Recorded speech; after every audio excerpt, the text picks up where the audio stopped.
Ассалаумағалейкум қадірмен көрермен. Бүгін бізде iPhone 12 Pro Max телефонның бетінен ондай, яғни бетінде пин код ұмытып қалған. Устройство iPhone недоступно дейді. Яғни пин кодқа түсіп қалған болса, бұны үй жағдайында қалай ашуға болады? Енді оған байланысты YouTube-та видеолар көп болса керек. Бірақ біз сонда да кішігірім нені көрсетуге тырысып жатырмыз.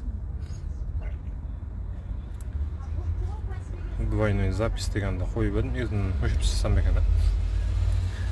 Жарайды, былай көрінетін жерде ойлаймын. Бізге керек болатын компьютер, кәдімгі ноутбук, MacBook кез келгенін. Енді көбінше бізде Windows қой енді.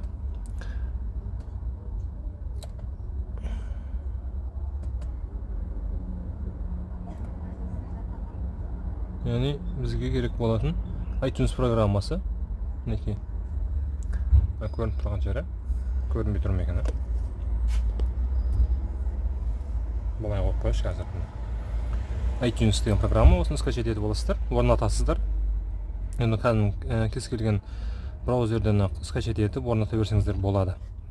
iTunes орнатылады, интернетпен өз толықтай. Егер орнатылып қойған болса, обновление сұрап қалатын болса, справкаға басасыздар мына жерде. iTunes ашқан соң справка, обновление, мына жерде обновлениеге бассаңыз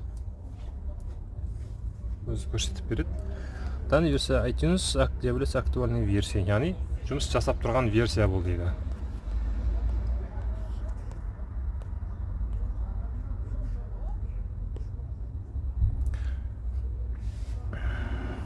Кеңіздер, мен қазір двойный записьті өшіремді, тек қана телефонда көрсететін, яғни экрандағаны көрсететін қылып видеоны түсіремін, мынаны кейін соған қоса саламын. Енді толық дұрыс көрсетті ғой деп ойлаймын. Енді біз не істейміз? Енді осы iTunes-ты орнатып аласыздар. iTunes-ты қайтып орнатамын, не істеймін, қалай болады, не болады десеңіздер, iTunes-ты скачать етіп деп, жаңағыдай басасыз неден іздейсіздер компьютер, яғни браузерге кіріп, Google Chrome немесе Mozilla Firefox деген сияқты. Одан кейін өзіңіздің компьютеріңіздің операционный системасы қандай неде тұр, неше биттікте тұр, соны көріп аласыздар. Оны қалай көреміз? Этот компьютер, әйтпесе мой компьютер дегенге басасыздар.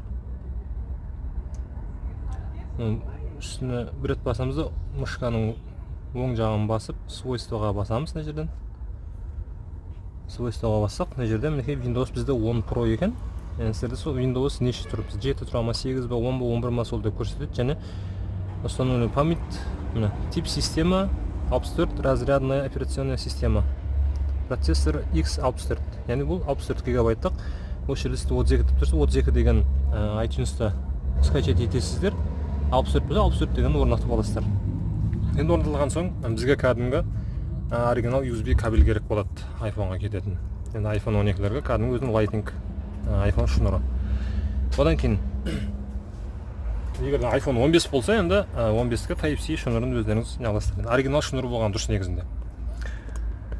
Мінекей iTunes бізде ашылып тұр, және 3U Tools-пен де жасауға болады. Біздің компьютеріміз шаң өткенде қатты не алмайсыздар. Компьютерге қосып алдық. Енді не істейміз? Бұлай істейміз. Телефонды өшіру керек енді. Телефон недоступен. Плюс кнопканы береді. Қазір iPhone сыртын ашып тастайыншы. Плюсті басамыз, минусты басамыз, өшіріп қосуды басып ұстап тұрамыз. Выключить деген шығады. Выключить дегенді бұлай өшіреміз. Сырып. Плюс, минус, өшіріп қосуды басып ұстап тұрса, включить деп шығады. Включитті басып бұлайнан өшіреміз. Енді бізге не істейміз? Өшіріп қосуменен минусты басып тұрып, компьютерге соғамыз бұны.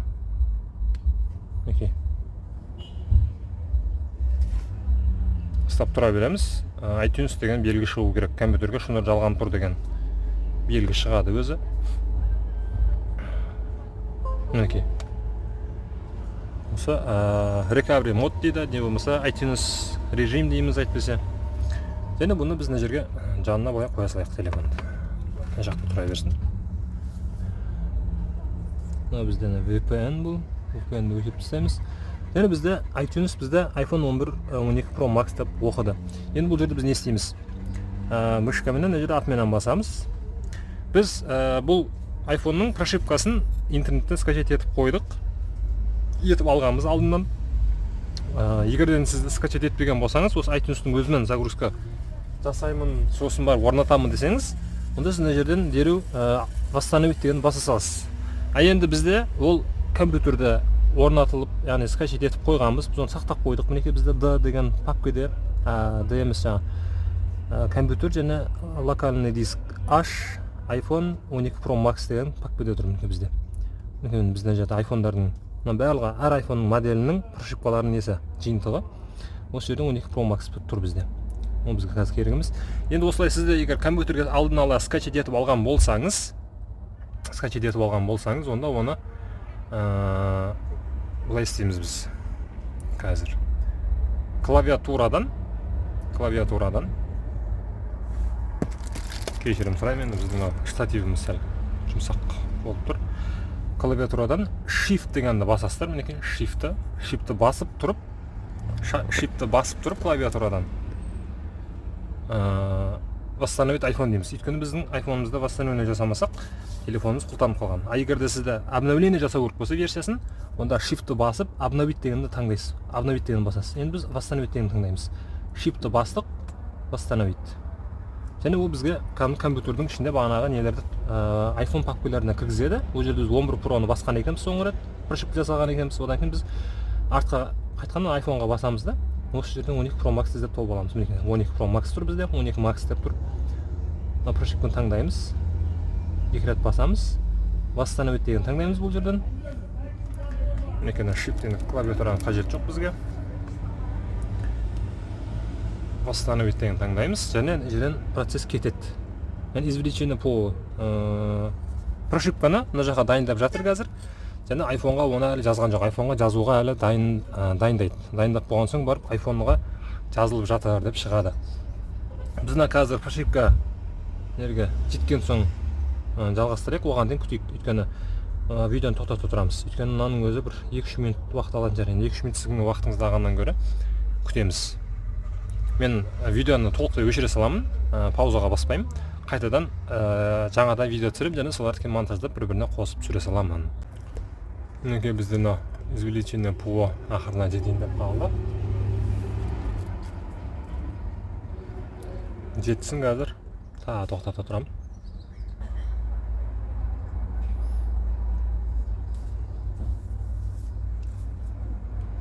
Мінекей.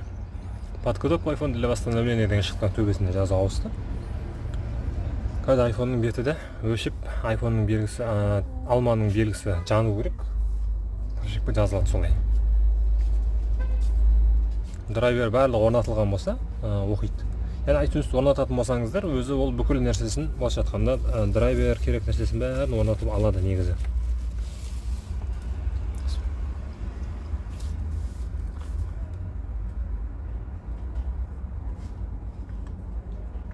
Ожиданный iPhone дейді мінекей. Ожиданный iPhone болғанда iPhone өшеді де қосылады. Подготовка iPhone для восстановления мінекей.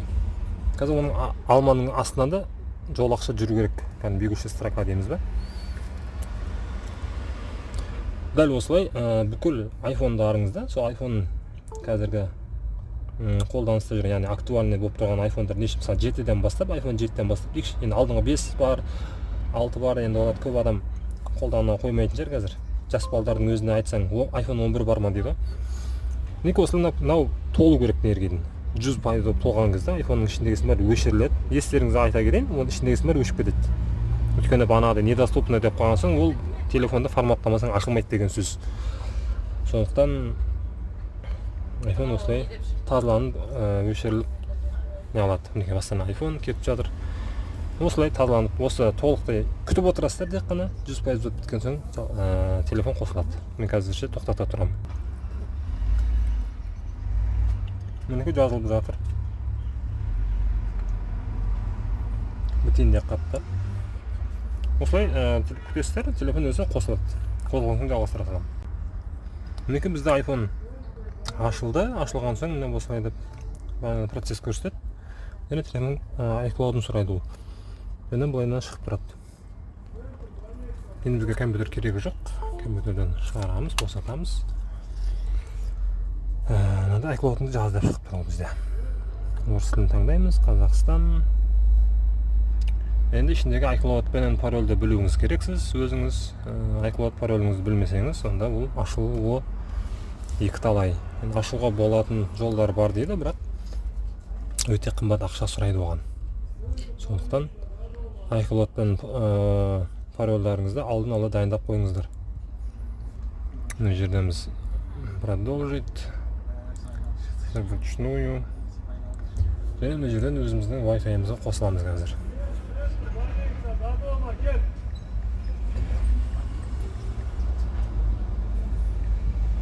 Біз Wi-Fi-ға қосылдық. Күтеміз, және ол бізден қазір iCloud-ты жаз деп сұрайды.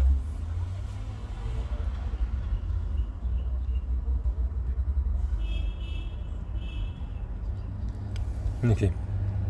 Яғни разблокируй, используя код пароль дейді. Бетіндегі паролін білсеңіз де кіруге болады, білмесеңіз iCloud-пен пароль жазасыз. Ал мынау разблокируй, используя код пароль деген бұл андай жағдайларда өте керек, яғни іске асады, яғни жеңіл түрі. Ол қалай? Мысалы үшін сіздің телефоныңыз бар, бала шағаңыз қолданды, паролін қайта теріп осындай құлдам қалған кезде iCloud-ды білмей тұратын болсаңыз, паролін білетін болсаңыз, паролін нақты білсеңіз, паролін жазсаңыз кіріп кетеді. Енді керісінше паролін білместен iCloud пен пароль білсеңіз, iCloud және iCloud-тың логинінің паролін білетін болсаңыз, соны жазасыз да, вперед десеңіз ары қарай өтіп кетеді. Қазір бұны біз білетін iCloud паролін жазып көреміз, сонымен кіріп кетеді. Енді осылай бетіндегі пин-кодын ашасыздар. Пин-кодын ашқан соң осылай iCloud-тан жазасыздар, одан кейін өтеді. Мінекей, егер пайдасы тиген болса, көмегі тиген болса, міндетті түрде каналға тіркеліңіздер, сау сәлеметте болыңыздар.